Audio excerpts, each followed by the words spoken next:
este Vitória de Guimarães promete.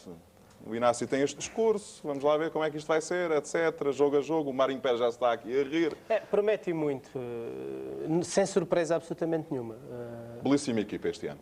Vimos o segundo jogo, fizemos o segundo jogo em Setúbal, não pela segunda parte que o Guimarães acabou por fazer em Setúbal, mas principalmente... Uma troca de galhardetes entre Augusto Inácio e o Diamantino, mas já está tudo ultrapassado. Cada um aceita as críticas da maneira que quer aceitar. A mim contrataram para fazer análises aos jogos, foi aquilo que eu fiz, e aquilo que eu ia dizer é que não é surpresa nenhuma por aquilo que eu vi da primeira parte do Guimarães em Setúbal. Pelo conhecimento que tenho do seu plantel, individualmente, não me custa nada aceitar, e disse-o nesse jogo, que o Guimarães era se não um sério candidato ao título este ano, mas um daqueles que se podia intrometer com os quatro grandes, ou pelo menos com aqueles que ultimamente têm sido campeões. Portanto, não me surpreende absolutamente nada. O Guimarães tem excelentes jogadores, está a praticar bom futebol. Se manter a consistência, se conseguir manter a consistência... E está a jogar fora de casa, sempre. Sim, se conseguir manter a consistência das exibições e a qualidade de jogo que fez, e eu disse-o nessa altura, que fez na primeira parte com o Vitória de Setúbal, era um caso sério. E está-se a ver que realmente acertámos nas análises que fizemos ao Vitória de Guimarães, e não há que esconder nada. O Vitória de Guimarães é realmente, a continuar assim, um dos grandes candidatos ao título, se continuar com esta qualidade de jogo.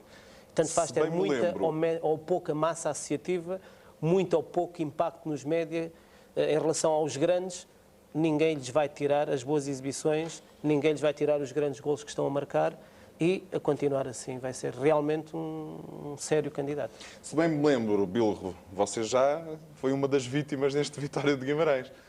Boa noite, obrigado também por ter aceito o nosso convite. Obrigado pelo convite. Boa noite também ao Sr. Marinho Pérez e ao Sr. Diamantino. Fui, entre aspas, porque pertenço ao plantel da União de Leiria, acabei por não jogar, mas o Vitória, de há 2 anos para esta parte, está realmente diferente. Era um Vitória inconstante, era um Vitória que sentia-se muito perturbado a jogar em sua casa, e nós, Leiria, propriamente, conseguimos perceber isso nas vezes em que lá fomos jogar e que ganhámos sempre em Guimarães. E este ano realmente está modificado, está alterado, e muito para melhor. Acho que a União de Leiria tem uma coisa em comum com o Vitória de Guimarães, é que está a jogar fora de portas. Também. Sendo que vocês têm abanado um bocadinho por não jogarem em casa, enquanto que o Vitória de Guimarães não sente isso. Há uma questão que talvez seja fulcral neste aspecto, que é, nós não temos um centro de treinos, e o Vitória de Guimarães tem.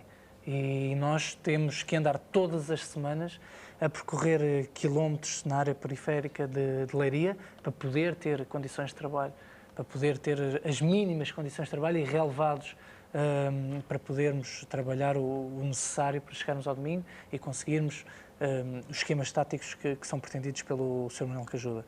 De maneira que essas dificuldades são difíceis de conseguir superar, e às vezes quem não faz uma análise aprofundada sobre esta questão, que eu acho que é essencial, porque assim não nos podemos desculpar disto sobre os resultados negativos que têm aparecido. É assim. Agora, terão evidentemente que existir razões plausíveis. Já vamos falar da União de Leiria mais à frente.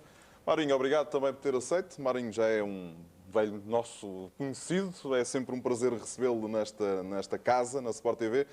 Marinho, você estava ali a dizer que sim com a cabeça quando ele falava de jogo a jogo e tal. Aquela conversa já fez moça aqui há 2 anos, quando ele treinava ao Sporting. O Diamantino é esperto, é uma pessoa competente, e é desse jeito que ele está levando o Guimarães... O Inácio. Perdão, Inácio, que está levando o Guimarães a um bom caminho. É estranho que o Guimarães, já contra o Porto, vamos ser realistas, passou pela televisão, foi um jogo equilibrado, essa que é a verdade. Quer dizer, quando mais o Guimarães se aproximava do empate, surgiu o segundo gol do Porto. Sem dúvida que é até bom para o futebol português que uma equipe surja, tá entendendo? Entre esses 4 que estão mais habituados. Marinho, quando se olha para a classificação, não é uma. Sim, mas o fato de o Guimarães dar esse Braga, salto... Belenenses, tem toda a gente. Sem dúvida. 13 pontos, há ali um equilíbrio. Isso daí, em termos, é ótimo para o futebol. já que existe um equilíbrio, está demonstrando haver um equilíbrio muito grande. Obviamente que até o final do campeonato esse equilíbrio vai perdendo um pouco, que você não tem um plantel, vamos lá, vasto para toda hora fazer as mudanças necessárias por cartões, castigos ou lesões, entende? Mas que tem demonstrado nesse campeonato que até o final vai ser difícil saber quem vai ser o campeão e quem vai descer, porque há um equilíbrio muito grande de todas as equipes. Marinhos, sei que já é possível falarmos com outro treinador da equipa do... Não é possível, já vamos falar com o José Mota, que também se vai juntar a esta emissão em Paços de Ferreira. O Paços de Ferreira perdeu por 2-1 frente à equipa do Vitória de Guimarães. Diamantino, o Vitória de Guimarães já, enfim, foi ganhando fora, e ganhar fora é de facto fundamental para estar lá em cima. Obter pontos fora de casa é fundamental. Achas que este Vitória de Guimarães vai conseguir manter esta tendência de que falava o Marinho Pérez? Ou seja, de se ir conseguindo sempre manter lá em cima? A análise que o Marinho fez é muito bem feita. Realmente, olhando nós para os plantéis das equipas que acabámos de falar, notamos que, se calhar, o Belenenses, o Braga e outras equipas não o têm. Mas o Guimarães tem.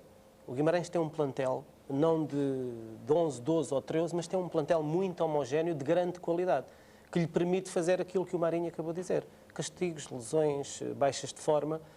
E o Guimarães tem jogadores à altura daqueles que neste momento estão a ser titulares para poder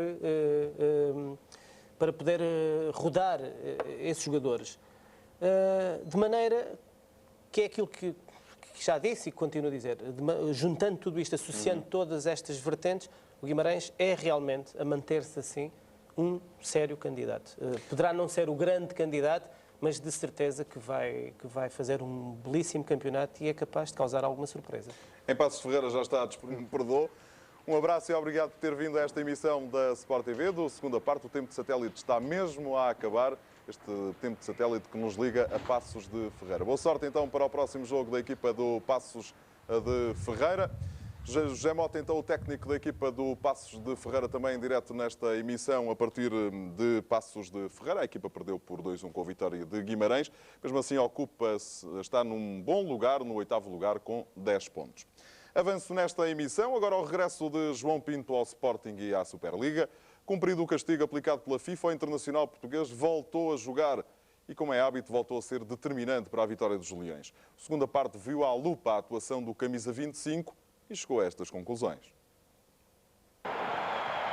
Quando, aos 41 minutos da segunda parte, João Pinto recebe a merecida ovação para dar lugar a Rui Bento, o número 25 deixava para trás mais uma grande exibição numa brilhante carreira. 128 dias depois, João Pinto voltou à competição como se tivesse jogado semana após semana. E a tarefa era difícil, com Kutuzov, Jardel e Cristiano Ronaldo virados para o ataque. João Pinto defendeu sistematicamente pela esquerda ou pelo centro. E o número 25 juntou transpiração e inspiração em doses elevadas. Ponto mais alto aos 29 minutos neste voo vitorioso para 1-0. Em todo o jogo, João Pinto conseguiu apenas um remate e fez um golo. O pleno em eficácia. Faltas sofreu 8, 4 na primeira parte e 4 na segunda. Fez 3 faltas, 2 na primeira parte e 1 na segunda. João Pinto teve a posse de bola por 45 vezes. Em 20 destas ocasiões, optou pela retenção de bola, pausando o jogo e pelo drible. Nas outras 25 situações de posse de bola, João Pinto jogou ao primeiro ou ao segundo toque, dando dinâmica e velocidade ao ataque do Sporting. No passe curto, João Pinto falhou apenas 3 vezes em 21 lances em que optou por esta situação. Quando jogou longo, a eficácia baixou e na longa distância João Pinto acertou por 6 vezes, continuando o Sporting com posse de bola, mas falhou em 5 ocasiões. Grande curiosidade era saber como se reencontraria João Pinto com o atual Mário Jardel. João Pinto solicitou Jardel por 6 vezes, apenas em 2 ocasiões Jardel deu seguimento ao lance. Por seu lado, João Pinto foi solução para Jardel em 3 situações. 2 tiveram seguimento. Agressivo e concentrado a defender, João Pinto recuperou por 8 vezes a bola para o Sporting. 4 vezes na primeira parte e 4 na segunda. Pelo seu lado, perdeu a posse de bola por 7 vezes. Na primeira parte, perdeu 5 vezes a posse de bola. Na segunda metade, perdeu apenas 2. E são estes os números de uma exibição brilhante face às circunstâncias de falta de competição do jogador. Jogador que, mais uma vez, provou que no futebol o gênio vai muito além da estatística. E é caso para dizer, esteve 128 dias fora. Marinho Pérez, você foi a primeira vítima de João Pinto. Era-te assim tão difícil parar este garoto, como você ontem dizia na conferência de imprensa? Ele parece que não esteve parado. Não, veja só, a qualidade do João Pinto é inegável. Portanto, ele ficou treinando. É uma situação contrária, por exemplo, do caso do Jardel, que perdeu a parte física um pouco. O João Pinto não, ele ficou treinando e se preparando. Talvez pudesse sentir um pouco a falta de rodagem de jogos, de ritmo, exatamente. Agora, uma pessoa que sabe, essa que é a verdade, Diamantino foi um craque, ele sabe disso. Uma pessoa que sabe não vai desaprender, você está entendendo? Infelizmente, pronto, coube ao Belenenses fazer o jogo contra ele, essa que é a verdade. Embora, eu vou ser sincero, nós fizemos um jogo fantástico também. Eu acho que o Belenenses fez uma excelente partida. Pronto, infelizmente, as coisas, na hora de fazer gol, concretizar, nós não conseguimos. E pronto, nós pelo menos saímos de cabeça erguida. Agora, sem dúvida que para o futebol português, um ídolo como esse, o próprio Jardel, sem dúvida que faz falta. Quer dizer, são pessoas que emocionam, você vê a constância deles. O João Pinto é aquela batida o jogo inteiro, quer dizer, não perde bola, sai em contra-ataques, tem velocidade. É um jogador que vai dar muitas alegrias e passou por momentos difíceis e ele sentiu que ele é muito bem querido, não só pelos sportinguistas, por todo o país e, portanto, infelizmente, coube ao Belenenses... Mas, Marinho, estava à espera que ele regressasse neste nível já tão elevado? Não, talvez tanto assim não, honestamente. Mas dele também poderia se esperar a qualquer momento que viesse a fazer isso, entende? Eu acho que o ano passado já, o Sporting, quando enfrentou o Belenenses, por sinal, nós ganhamos lá no Restelo. 3-0? 3-0, exatamente. A partir desse jogo, o Sporting deu um salto de grandeza e ficou campeão. Entendeu? E tudo leva a crer que a partir do jogo contra o Belenenses, o Sporting novamente volte a... O antes do Belenenses e o depois do Belenenses. Porque você vê a carreira do Sporting agora não estava tão constante. O Sporting estava fazendo jogos alterava bons e maus jogos, né? Aparentemente, com agora o retorno do João Pinto e do Jardel, acho, até porque já fiz este ano várias transmissões do Sporting, acho que ontem foi a melhor exibição do Sporting. À exceção daquele jogo em Belgrado para a Taça UEFA, mas ontem é bem capaz de ter sido o melhor jogo do Sporting. É a sua opinião? Eu acho que tudo leva a crer que o Sporting vai voltar a ser o Sporting que nos habituou nos últimos anos. Essa que é a verdade. Quer dizer, um Sporting que luta pelo título. Diamantino, estavas à espera de um regresso em tão alto nível de João Pinto? Era de esperar. Era de esperar porque, como o Marinho acabou de dizer, o João Pinto não perdeu nenhum dia da preparação. A única coisa que lhe foi faltando, e que se calhar até foi tendo em alguns jogos de conjunto, se calhar que o Sporting foi fazendo entre o próprio plantel e que não se viu, parece não, ganha algum ritmo. A própria constituição física do João Pinto, estando a treinar desde o primeiro dia, também não permitia que ele aparecesse assim tão mal ou tão distante de forma como os outros. E menos se sentiu ainda, pela qualidade que o João Pinto tem individual, não se sentiu, ou por outra, notou-se mais ainda a sua forma como apareceu, porque realmente o Sporting até ao momento não tem feito, à exceção daquele jogo de Belgrado, não tinha feito grandes exibições. Portanto, não tinha havido, tirando um ou outro apontamento individual do Cristiano Ronaldo, como Moreirense, de uma ou outra jogada de outro jogador, portanto, não havia assim ainda ninguém que chamasse a atenção do público. E realmente o João Pinto, através da sua qualidade e de aparecer tão bem, veio dar outra dimensão à equipa do Sporting. E por isso mesmo, por não haver também grandes jogadores em grandes picos de forma no Sporting, aparece o João Pinto realmente a parecer que também está já num grande momento de forma, o que não é verdade. Fez realmente um bom jogo, dentro daquela dinâmica que lhe é reconhecida, um jogador que não para, não tem as características do Jardel, onde eu fiz aquele jogo com o Moreirense no reaparecimento do Jardel, E realmente o Jardel foi um corpo presente só naquele jogo. Teve uma intervenção digna de Fez dois registro. remates e mandou os dois para fora. Sim, uma intervenção digna. O João Pinto não, é um jogador que percorre o campo todo, defende, ataca, pega no jogo, faz tabelas, vai buscar. E, portanto, é um jogador que dá mais nas vistas. Portanto, é de realçar realmente a condição com que ele aparece, mas não é assim grande surpresa.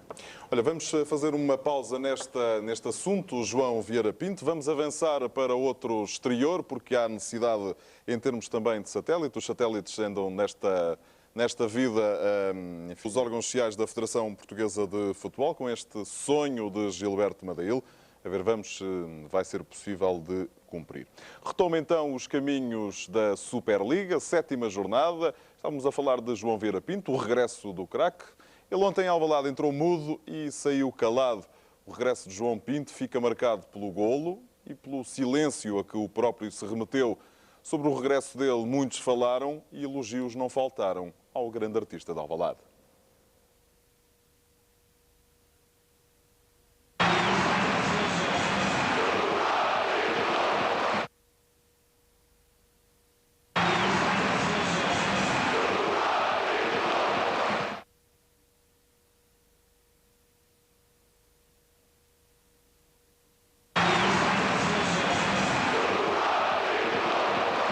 Do João Pinto. É óbvio que o João Pinto está fora de forma, esteve 4 meses ou 5 parado.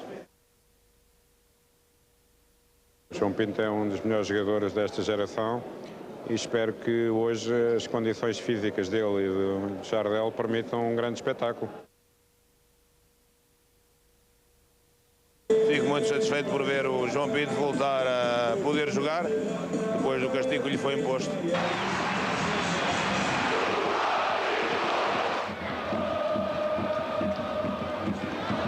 O regresso em grande do grande artista.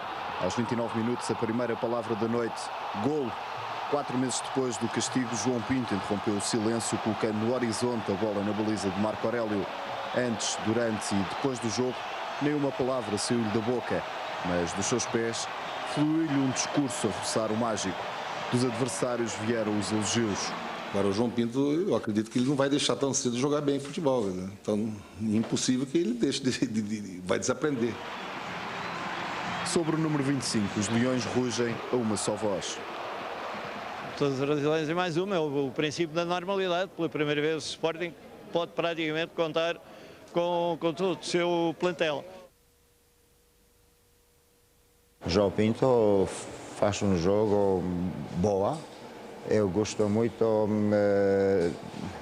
antes de sair, ele faz um grande esforço para estabilizar o jogo no meio campo. Eu gostei disto.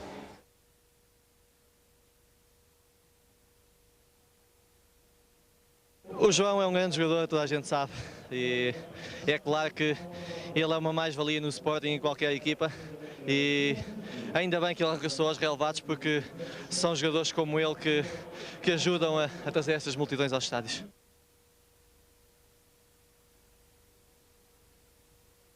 Cabe-nos a nós quebrar o silêncio. Nos Leões reza a seguinte história, o do regresso do grande artista João Pinto.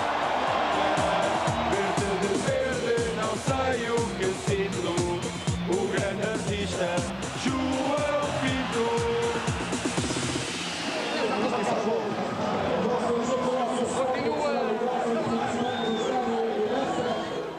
128 dias depois, o craque regressou à competição. A travessia do deserto começou em Incheon, na Coreia do Sul, a 14 de junho e terminou em Lisboa, a 20 de outubro de 2002. De regresso ao Sporting e à Superliga Portuguesa, Diamantino, o Sporting é mais candidato ao título com o regresso de João Pinto?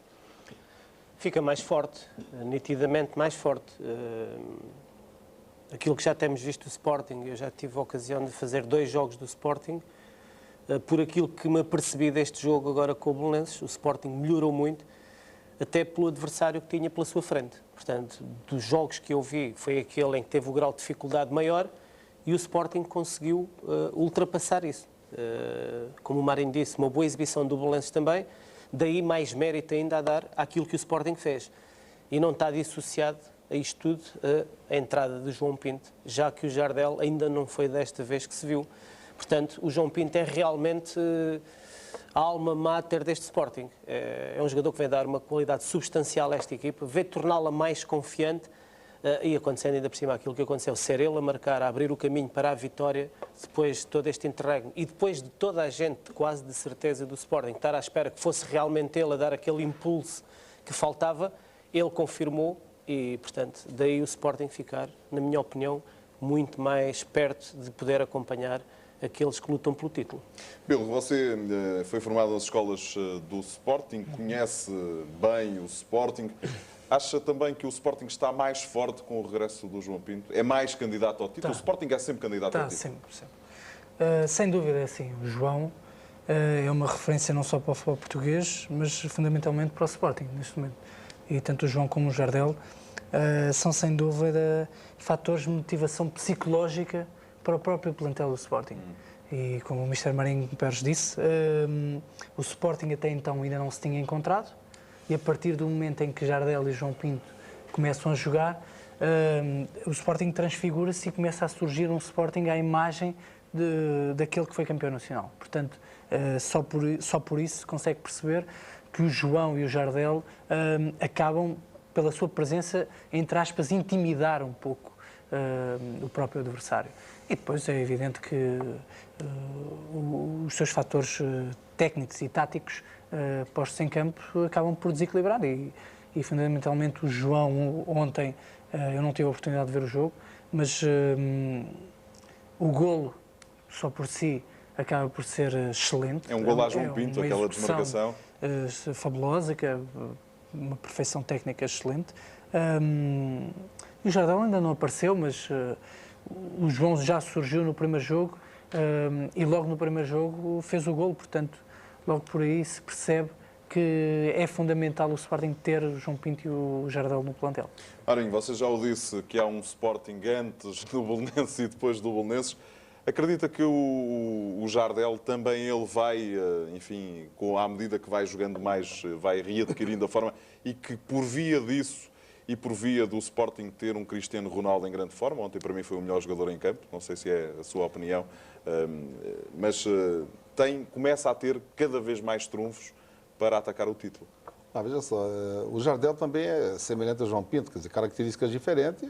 É um jogador, estando bem fisicamente é outra coisa. Infelizmente, fisicamente, ele não se percebe que ele não está a 100%. Quem sabe é 60%, mas logicamente que a cada jogo que passa ele vai adquirindo forma. E essa dupla de ataque, ela logicamente que qualquer treinador gostaria de ter e logicamente que o Boloni sabe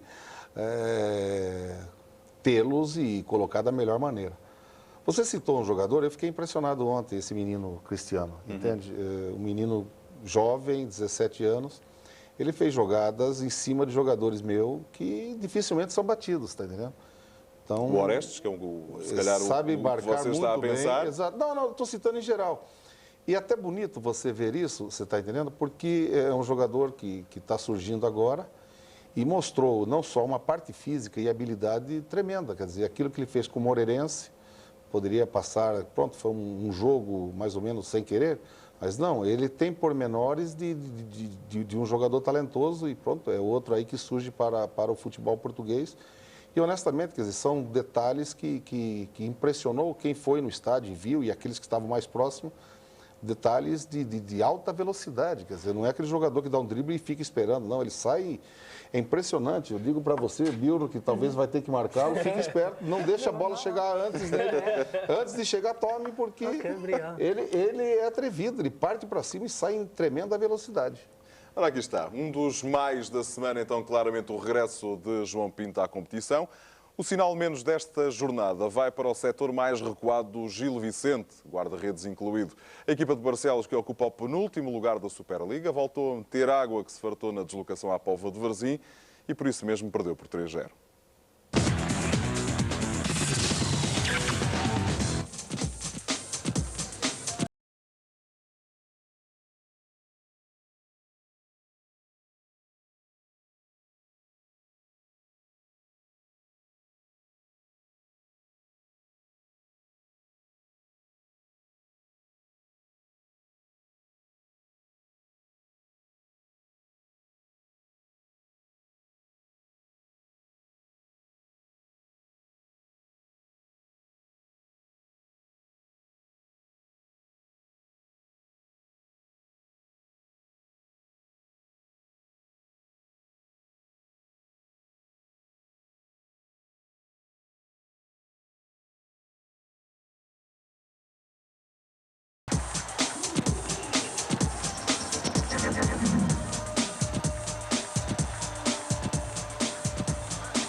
Para já a seguir um curto intervalo, vamos fazer o rescaldo do clássico de ontem. Um jogo que teve uma interrupção por cada minuto, a merecer uma entrada para o Guinness Book. Vamos ainda analisar a prestação do Boa Vista, que está a fazer o pior arranque das últimas 5 épocas. Até já. Segunda parte do Segunda Parte. Mais uma vez a história repetiu-se. Um Futebol Clube do Porto Benfica não pode mesmo acabar com os mesmos que começaram o jogo. Os números estão aí para quem quiser analisar, e vou olhar para o papel para não me enganar. 73 faltas, 12 amarelos e 3 vermelhos dão sequência a esta longa tradição do cartão.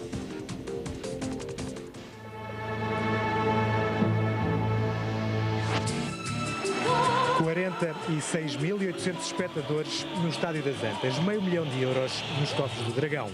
Tudo isto equivale a 39 minutos do tempo útil. Espantado com os números, não fico porque ainda há mais. Paulo Costa passou mais tempo a soprar no apito do que a deixar jogar e o público ficou a ver a banda passar. A tradição deste clássico ainda é o que era: confusões, protestos, cartões, expulsões. Mais uma vez tivemos um pouco de tudo.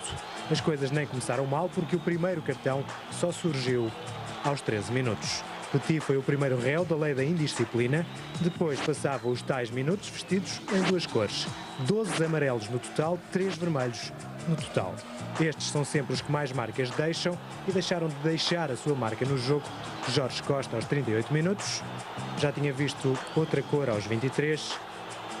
Éder guardou-se para a segunda parte. Viu o primeiro amarelo aos 62, o segundo aos 74. Este nem tinha razão de ser, mas o juiz é soberano e o Benfica estreava-se na estatística das expulsões da Superliga.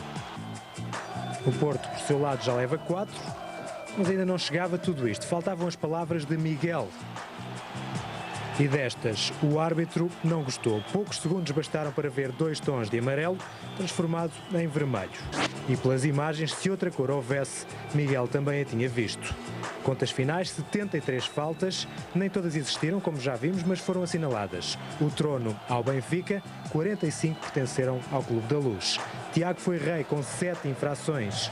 No lado do Porto, nos tais 39 minutos que esteve em campo, Jorge Costa conseguiu fazer 5 faltas. Já chega, são números a mais, para fazer uma só pergunta: quando é que este clássico deixa de ser um clássico?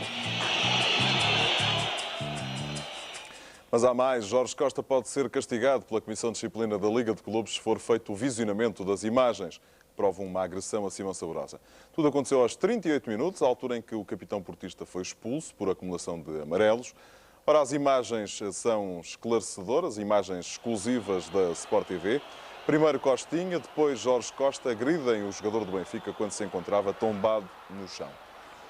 Este incidente não consta do relatório do árbitro, pelo que apurou a Sport TV, que não o terá visto, o que será agora a Comissão Disciplinar da Liga a decidir se este é um caso suficientemente excepcional para agravar o castigo do jogador do Futebol Clube do Porto, tendo por base as imagens televisivas. Ora, já esta tarde o Benfica comentou a arbitragem de ontem no Estádio das Antas, a arbitragem de Paulo Costa. É já certo que da Luz para a sede da Liga de Clubes no Porto vai seguir uma exposição sobre este assunto, já que aquilo que se passou não deixou os encarnados nada satisfeitos. No rescaldo do Futebol Clube do Porto Benfica, a reação dos encarnados ao capítulo arbitragem. São 3 as reclamações do Benfica à arbitragem de Paulo Costa. Vamos por partes. Primeiro facto, a dupla agressão a Simão Sabrosa.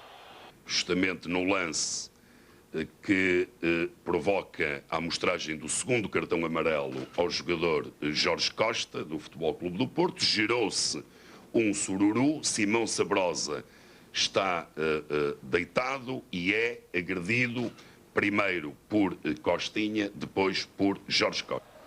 Segunda questão, a expulsão de Éder. Acontece que pura e simplesmente não há qualquer falta. Há uma simulação do jogador Deco do Futebol Clube do Porto, é exibido incorretamente o segundo cartão amarelo a Éder e justamente desse lance acontece o segundo e último golo do Futebol Clube do Porto.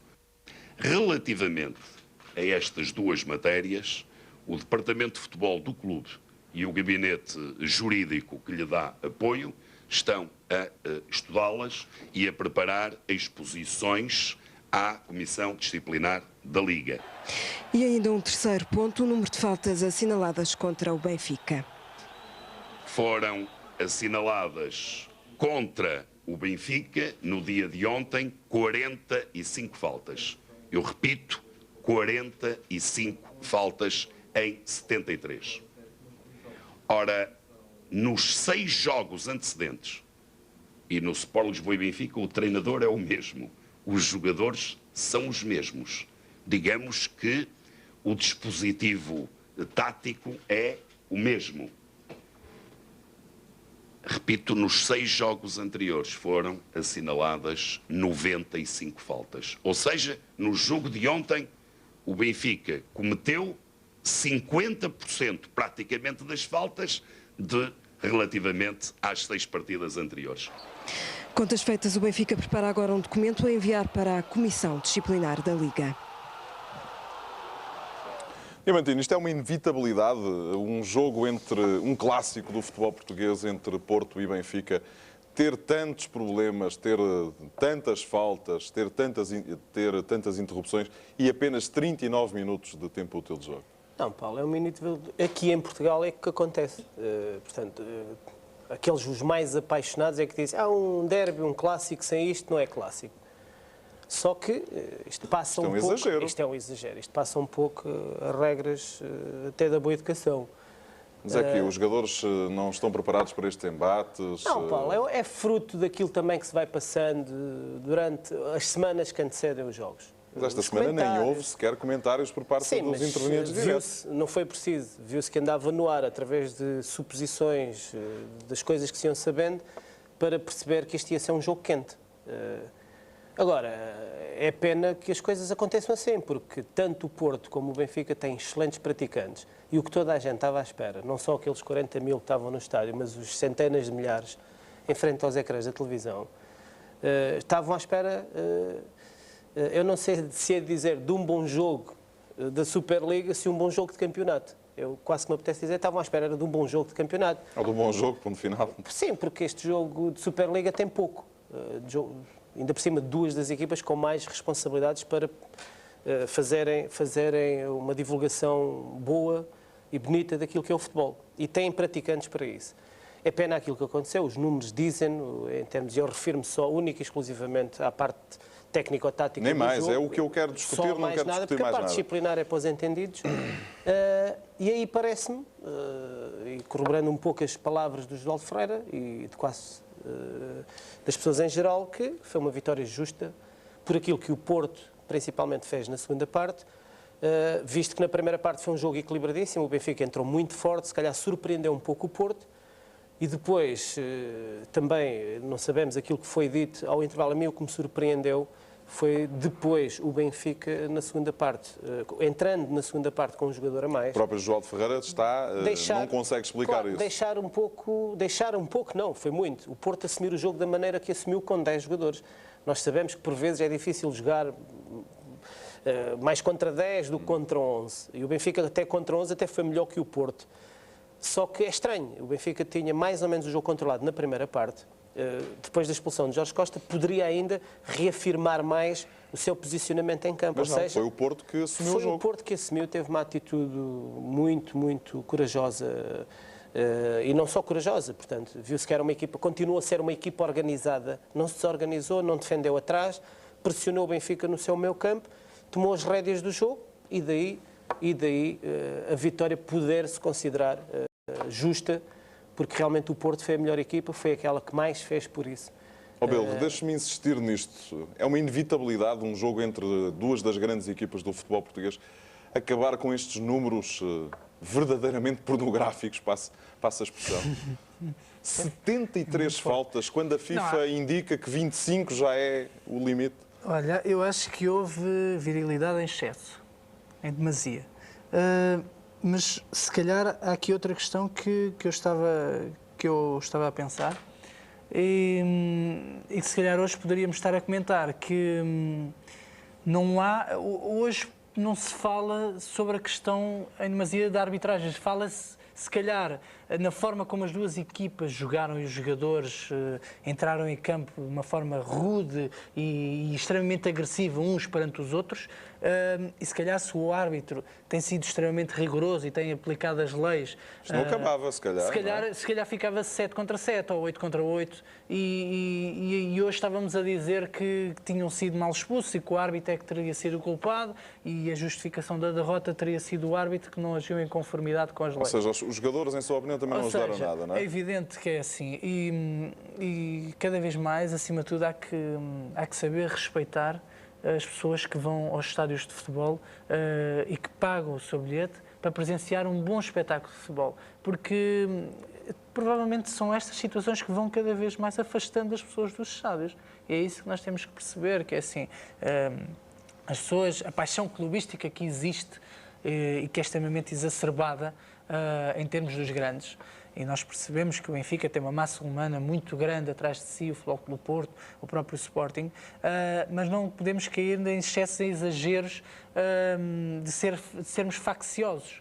E é isso que por vezes acontece. E depois vemos grandes diferenças em termos de futebol Superliga, em que há estádios que apresentam uma lotação de 500 pessoas, 600 pessoas, que é o caso da nossa situação, e depois há outros que apresentam uma lotação de 2 ou 3 mil pessoas, quando nós gostávamos que os estádios estivessem sempre completamente cheios. Marinho, tem alguma explicação para isto que se passou? Não, veja só, Você não viu o jogo, estava preocupado com o seu, não é? Exatamente, estava preocupado, era 2 horas antes do meu jogo, quer dizer, estava mais preocupado. Mas já leu os jornais hoje, já viu os comentários? Eu acho que... 39 minutos de tempo útil. Eu acho que aí é também um pouco da cultura do futebol daqui. Vamos ser realistas, quer dizer, eu acho que se cria uma perspectiva tão grande de uma responsabilidade de um jogo desse e que isso daí é levado para dentro. Isso que o Bilro falou é verdade. Se o árbitro leva a ferro e a fogo, logicamente que o jogo terminaria mais cedo. Entende? Então eu acho que isso daí já é um pouco de cultura. Nós não, tão cedo não vamos conseguir mudar. O ideal seria, está entendendo? Mas a nossa maneira de ser e de estar, somos, quem sabe, querer ser esperto demais às vezes complica. Essa que é a verdade. Agora, o que nós queremos, e no fundo as pessoas querem que seu time ganhe. E acabou, independente se... Qualquer maneira. Exatamente. Se partir desse princípio, pronto, isso beneficia a equipe que ganhou, entende? Eu acho que lentamente nós vamos ter que progressivamente aprender, entende? Eu vi uma coisa agora quando foi Portugal jogar na Suécia, que é fantástico, aí já é cultura diferente, quer dizer, a torcida da Suécia torcendo para o Figo, quer dizer, você não vai querer que isso aconteça, ou no Brasil ou em Portugal, não vai querer, tá entendendo? Esse tipo de comportamento já é natural de casa, é caseiro já. Ora, a história deste Porto-Benfica de ontem não tem o mesmo significado se não falarmos do brasileiro Éder. O lateral direito dos encarnados participou no seu primeiro clássico, até nem jogou mal, mas acabou por estar nos 3 golos que fizeram a história do jogo. É caso para dizer, este cara é um pé frio. Chegou, os benfiquistas viram e só algum tempo depois começou a convencer. Na festa de apresentação encarnada, toda a gente perguntava, afinal, quem é este jovem? O nome ecoava pelo estádio. Fizeram eco na comunicação social as primeiras declarações do Éder, que vinha do Grêmio Inhumense. Vou ter que aprender bastante na marcação, não sou muito bom marcador. Uma conversa com sotaque que deixava marcas nas mentes encarnadas. Talvez por isso viu adiada por diversas vezes a estreia na Superliga. Tinha lugar cativo, mas no banco. Só viu um jogo do plano mais alto na bancada, frente ao Vitória de Setúbal. Finalmente, a oportunidade surge frente ao Moreirense. Titularidade, 45 minutos de jogo, não mostrou tanto quanto desejaria, certamente. Mostrou em terras suíças que estava num bom momento. Depois do regresso deu-se o momento inesquecível, jogar de início no Estádio das Antas. Não podia ter começado melhor. Tomem lá a assistência para o golo encarnado. Daqui para a frente começa a onda de azar. Não sabia marcar de uma forma, soube de outra diferente. é que nem toda a gente sabe utilizar a cabeça como o Mário Jardel. Voltamos ao Porto, 59 minutos, cartão amarelo número 1, 71 minutos, cartão amarelo número 2. Nem teve culpa o rapaz, mas mordeu o isco lançado por Deco. Resultado prático esteve nos 3 golos do jogo. A mal ou a bem, ele é Éder, o pé frio.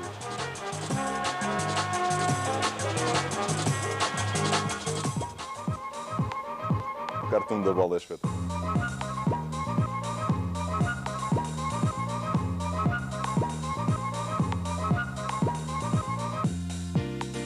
Com a devida vénia ao Diário Desportivo A Bola na sua edição de hoje. Oh, Bilro, isto há dias em que não vale a pena sequer sair da cama, não é? Mas é complicado, é complicado. Ainda por cima, numa estreia e num jogo grande, num clássico. E não jogou mal. E começar... Não, porque nós vínhamos a ouvir o relato. E o Éder até estava a fazer, e até ter sido expulso, penso que fez um jogo equilibrado. Acho que não foi um jogador que tenha comprometido. Só que é daquelas situações que surgem no futebol e que são extremamente inesperadas. Eu recordo-me que também estive numa situação destas e numa fase em que o Leiria poderia ter ido à Europa e que nós estávamos a ganhar e que há um livre mercado, falta um minuto para acabar, há um livre mercado contra a União de Leiria, na Amadora. Eu sou expulso e o Estrela da Amadora faz gol e empata o jogo e nós acabamos por não ir à Europa. Agora veja como é que é situações dessas e o estado psicológico em que se sente um jogador. E ele é um jovem e com muito valor, com grande valor, e que o Benfica soube muito bem descobrir, e que há que saber superar este tipo de infelicidades que surgem na carreira de um jogador. Bilro, você vai jogar pela União de Leiria no próximo fim de semana, vai cruzar-se com o líder do campeonato, com a equipa do Futebol Clube do Porto, que venceu o jogo de ontem bem, não há dúvidas em relação a isto. Vai reencontrar-se com o seu antigo treinador, com o Zé Mourinho, que deixou saudades tanto quanto jogo saber em Leiria.